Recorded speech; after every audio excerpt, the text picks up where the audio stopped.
बच्चों, चार प्रमुख गद्यकारों के नाम,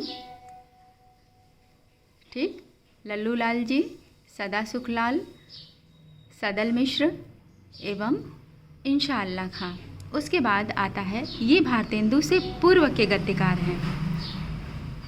ठीक है, जैसे आपने हिंदी गद्य साहित्य के विकास में पढ़ा था कि भारतेंदु पूर्व गद्य की जो परंपरा थी, ठीक है, जिसमें ब्रज भाषा गद्य, राजस्थानी गद्य ये नाम आया था, लेकिन ये खड़ी बोली हिंदी गद्य का विकास है।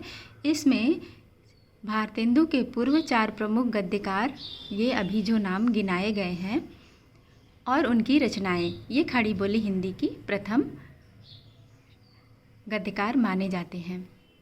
अब भारतेंदु युग, जिसको पुनर्जागरण काल भी कहा जाता है, जिसका समय है 1857 से 1900 तक, जिसमें मौलिक नाटक, भारतेंदु के स्वयं मौलिक नाटक खड़ी बोली हिंदी में वैदिकी हिंसा हिंसा न भवति, श्री चंद्रावली, विषस्य विषमौषधम, भारत दुर्दशा, नील देवी, अंधेर नगरी, प्रेम योगिनी, सती प्रताप एवं अनुदित नाटकों में विद्या सुंदर, पाखंड विडंबन, धनंजय विजय, कर्पूर मंजरी, मुद्रा राक्षस, सत्य हरिश्चंद्र एवं भारत जननी।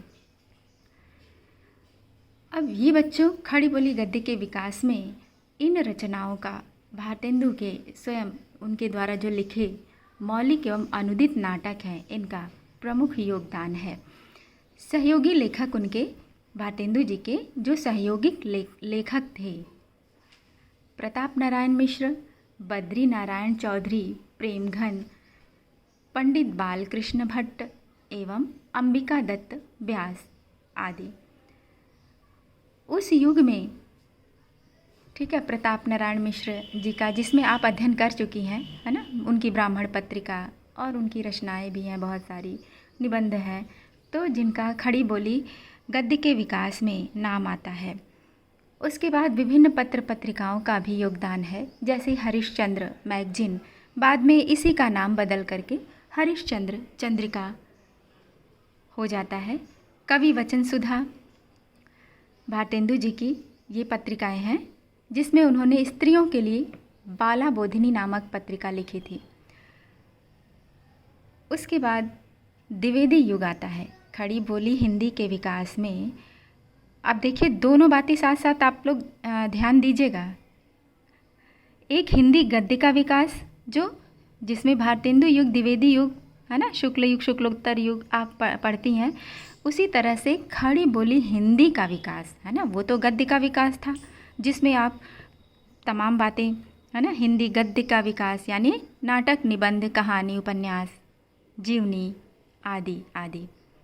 लेकिन इसमें आप खड़ी बोली की रचनाएं, खड़ी बोली हिंदी की प्रथम रचना हमने बताया आपको ऊपर कि भाषा योग वाशिष्ठ को माना जाता है, जिसके लेखक हैं राम प्रसाद निरंजनी, है ना। उसके बाद दौलत राम का पद्म पुराण, फिर उसी तरह से जो चार गद्यकार का नाम आता है, इंशाअल्लाह खां, है ना, रानी केतकी की कहानी। उसके बाद सदल मिश्र, लल्लू लाल जी का प्रेम सागर, सदा सुखलाल जी का सुख सागर, ये सब से होते हुए आप भारतेंदु युग, है ना, उन भारतेंदु युग की रचनाओं को लेते हुए फिर द्विवेदी युग पर आ जाएंगे। द्विवेदी युग का समय है 1900 से 1918 ईस्वी, जिसमें महावीर प्रसाद द्विवेदी की सरस्वती पत्रिका का प्रमुख योगदान है। महावीर प्रसाद द्विवेदी जी सरस्वती पत्रिका के संपादक सन 1903 ईस्वी में बनते हैं। 1900 में सरस्वती पत्रिका का संपादन होता है। हिंदी कहानी का विकास, खड़ी बोली के विकास में अब हिंदी कहानी का विकास।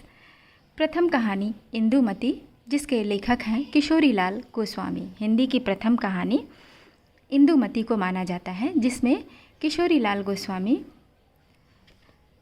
प्रमुख हैं और उनकी प्रमुख कहानी है इंदुमती। उसी तरह से हिंदी का प्रथम उपन्यास परीक्षा गुरु, जिसके लेखक हैं लाला श्रीनिवास दास। अब बच्चों, द्विवेदी युग में ये है ना प्रमुख हैं, और भी आपके पास लिखा हुआ जो मैंने भेजा है उसमें आप टिक लगा लेंगी कि पहली प्रथम रचनाओं में और क्या क्या आती हैं। जैसे प्रथम कहानी में उसने कहा, है ना, चंद्रधर शर्मा गुलेरी की कहानी आती है, उसने कहा, है ना, बंग महिला दुलाई वाली। और अब आगे बढ़ते हैं छायावाद युग, जिसे शुक्ल युग के नाम से जाना जाता है गद्य में। और कहानी में प्रेमचंद युग। छायावाद यानी शुक्ल युग का जो समय है 1918 से 1938 ईस्वी। शुक्ल युग की, ठीक है, चिंतामणि नामक रचना है, जिसमें निबंध का संग्रह है। इसमें उन्होंने खड़ी बोली में विभिन्न निबंधों को अपने लिखित रूप में अंजाम दिया है। छायावादोत्तर युग, जिसको शुक्लोत्तर युग के नाम से जाना जाता है गद्य में। फिर आगे है प्रगति प्रयोग काल 1938 से 1953 ईस्वी, है, प्रगति प्रयोग काल यानी 1938 से 1953 ईस्वी, जिसमें आगे चल कर के नई कविता का नाम आता है, जो कि 1953 से अब तक। हिंदी गद्य की विविध विधाएं तो आप पढ़ ही चुकी हैं, जिसमें नाटक, निबंध, कहानी, उपन्यास, जीवनी, संस्मरण, यात्रा वृत्तांत आदि। एक और है आवारा मसीहा, विष्णु प्रभाकर की जीवनी है, प्रमुख जीवनी आवारा मसीहा। तो बच्चों, यही जो गद्य साहित्य में आपने पढ़ा था, उसी को आप खड़ी बोली हिंदी गद्य के विकास में पढ़ेंगी। बस इसको आरंभ आप यहाँ से करेंगी, है ना। राम प्रसाद निरंजनी से आरंभ करते हुए विभिन्न युग की रचनाओं और लेखकों का नाम लेते हुए, ठीक है, उसको समझ करके पढ़ेंगी।